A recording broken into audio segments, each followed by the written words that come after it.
ሰላም ጤና ይስጥልን። የተወደዳችሁና የተከበራችሁ የቻናላችን ተከታታዮች የሰኔ 14 2018 ዕለታዊ ወቅታዊ ማህበራዊና ኢኮኖሚያዊ ትኩስ መረጃዎችን ይዘንላችሁ ቀርበናል። በቅድሚያም ዋና ዋናዎቹን በማስቀደም እንጀምራለን። በመላው ሀገሪቱ ላይ ተግባራዊ የሚደረግ አዲስ ሕግ ስለመውጣቱ ታውቋል። በዚህም መንግስት ማስጠንቀቂያ አስቀምጧል። ምንድነው የሚለውን በዝርዝር ይዘነዋል። በሌላው መረጃችን ከሆርሙዝ ወሽመጥ ጋር በተያያዘ እጅግ በጣም ያልተጠበቀ ዜና ተሰምቷል። በዚህም የሆርሙዝ ሰርጥ በድጋሚ ስለመዘጋቱ ታውቋል። ከምን ጋር ተያይዞ ነው? ይህንንም በዝርዝር እናደርሳለን። እንዲሁም ከባንክ ውህደት ጋር በተያያዘም አነጋጋሪ መረጃ ወጥቷል። በዚህም የባንኮች ውህደት ላይ ከፍተኛ የሆነ ጥያቄ ስለመነሳቱ ተሰምቷል። ይህንና መሰል መረጃዎችን ወደ እናንተ እናደርሳለን። ቪዲዮን ላይክ፣ ቻናሉን ሰብስክራይብ እያደረጋችሁ እስከ መጨረሻው ድረስ ተከታተሉ። በቅድሚያም የባንኮች ውህደትን በተመለከተ አነጋጋሪ መረጃ ወጥቷል። የኢትዮጵያ ብሔራዊ ባንክ ባንኮችን በአስገዳጅነት ጭምር ሊያዋህዳቸው የሚችል ስለመሆኑና የባንኮችን ውህደትና የኩባንያ ገዢዎችን የተመለከተ ድንጋጌን አመላክቷል። ባንኮች በፈቃደኝነት ላይ ተመስርተው ውህደት መፈጸም የሚችሉ መሆኑንና ከውጭ ባንኮች ጋርም ቢሆን እስከ 40% ድርሻቸውን በመሸጥ ወይንም አክሲዮን በማስተላለፍ ጥምረት በመፍጠር መስራት እንደሚችሉ በዚሁ ድንጋጌ ላይ ተካቷል። የሀገር ውስጥ ባንኮች በፈቃደኝነት ላይ ተመስርተው ወደ ማዕከላዊ ባንክ ውሳኔ መሰረት እንዲዋሃድ ቢወሰን ውህደቱን ለማስፈጸም ሊያስቸግር ቢችልም ከወለድ ነፃ የባንክ አገልግሎት የሚሰጡ ባንኮችን ማዋሃድ ግን ከባድ ይችላል የሚል ስጋት ተደቅኗል። ከወለድ ነፃ ባንኮች ውጭ ያሉ ባንኮች ተመሳሳይ አገልግሎት የሚሰጡ ከመሆናቸው አንጻር እርስ በርስ ለማዋሃድም ሆነ ከውጭ ባንኮች ጋር ለማቀናጀት እና ለመስራት የተሻለ እድል አላቸው ቢባልም ከሚያምኑት ውስጥ ታዋቂ የኢኮኖሚ ባለሙያ አለማየሁ ገዳ አንዱ ናቸው። ፕሮፌሰር አለማየሁ ገዳ በኢትዮጵያ ባንኮች የውህደትና ግዥን በተመለከተ ሰሞኑን ሙያዊ ምልከታቸውን ባጋሩበት መድረክ ከወለድ ነፃ ባንኮች የውህደት ጉዳይ ፈታኝ ሊሆን የሚችል ከመሆኑም በላይ ከወለድ ነፃ ባንኮች አቻ ተጣማሪ ለማድረግ ሊያስቸግር እንደሚችልም ጠቁመዋል። በኢትዮጵያ ውስጥ ሙሉ በሙሉ ከወለድ ነፃ የባንክ አገልግሎት እየሰጡ ያሉ 4 ባንኮች መኖራቸውን በመጠቆም እነዚህ ባንኮች ከሌሎች የሀገር ውስጥ ባንኮች ጋር ለማዋሃድም ሆነ ከውጭ ባንኮች ጋር ለማጣመር አስቸጋሪ ሊሆን ይችላልም ብለዋል። እነዚህን ባንኮች ለማዋሃድም ሆነ የውጭ ተጣማሪ ለማግኘት አስቸጋሪ ይሆናል ብለው ከተጠቀሷቸው ምክንያት መካከልም ከወለድ ነፃ ባንክ የሚሰጡ የውጭ ባንኮች ፍላጎት ያን ያክል ሊሆን አለመቻሉ ነውም ብለዋል። ከ20 በላይ ከሚሆኑ በመስኮት ደረጃ አገልግሎትን ከሚሰጡ ባንክ ጋርም ይዋሃዱ አይባልምና በሱ ዘርፍ በሀገር ውስጥ ጠንካራ ተጣማሪ ማግኘት ከባድ ይሆናልም ብለዋል።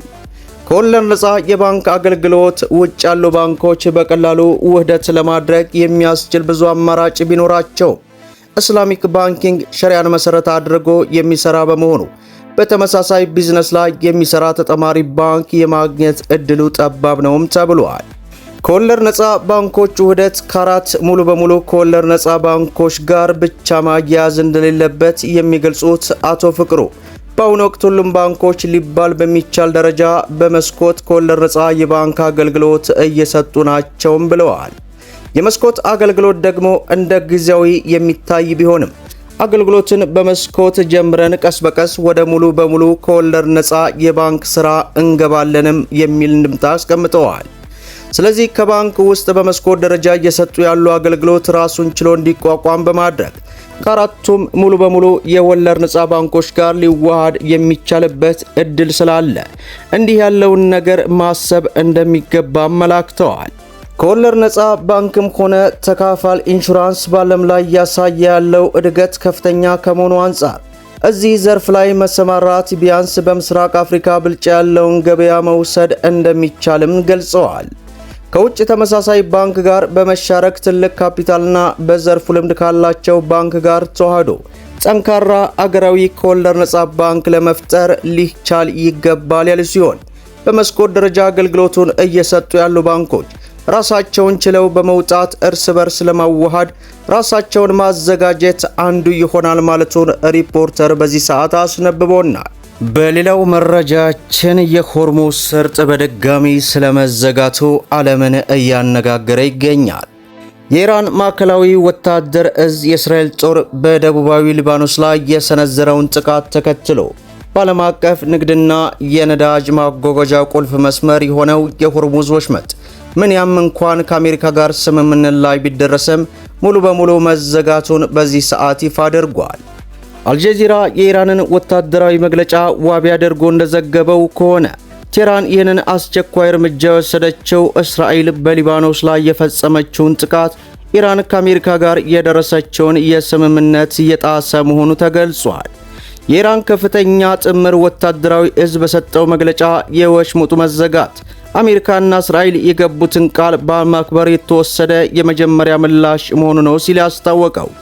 ወታደራዊ እዙ አክለውም ጥቃቶቹ የማይቆሙ ከሆነ ጠላት ብለው የጠሯቸው ኃይሎች ግዴታቸውን እንዲያከብር ለማስገደድ ከዚህ በተጨማሪ ቴህራን ጠንካራ እርምጃ እንደምትወስድም ተናግረዋል።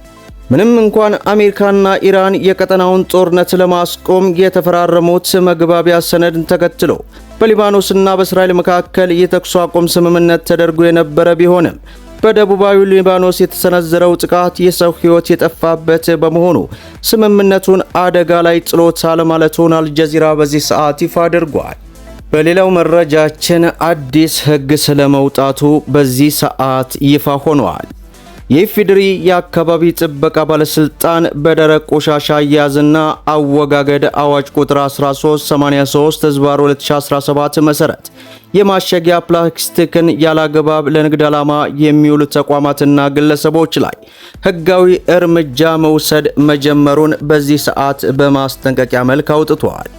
በአዋጁ መሰረት የማሸጊያ ፕላስቲክ ተብሎ የተገለጸው ዕቃዎችን ከብክለት ለመከላከል ወይንም ከሌላ ነገር ጋር እንዳይቀላቀል ለማድረግ በአምራች ብቻ ጥቅም ላይ የሚውል መጠቅለያ ነውም ተብሏል። ይሁን እንጂ በአሁኑ ወቅት በአንዳንድ የችርቻሮ ሱቆች፣ ሱፐርማርኬቶች፣ ዳቦ ቤቶችና ሌሎች ንግድ ተቋማት ይህንን የፕላስቲክ አይነት እንደ ፌስታል፣ የፕላስቲክ ከረጢት ምትክ እየተጠቀሙ እንደሚገኙ በመስክ ምልከታ ተረጋግጧል።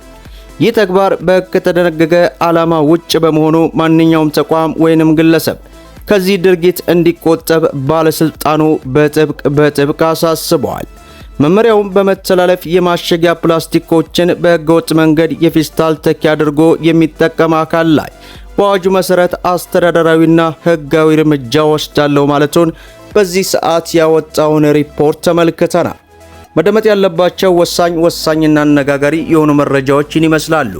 ቪዲዮን ላይክ ሸር አድርጉት እያልኩ እስከ ፍጻሜው ድረስ አብራችሁን ስለቆያችሁ ልባዊ ምስጋናችን እየሰጠን በሌላ ቪዲዮ እስከምንገናኝ ወሰላሙ አለይኩም ወራህመቱላሂ ወበረካቱሁ እንላለን።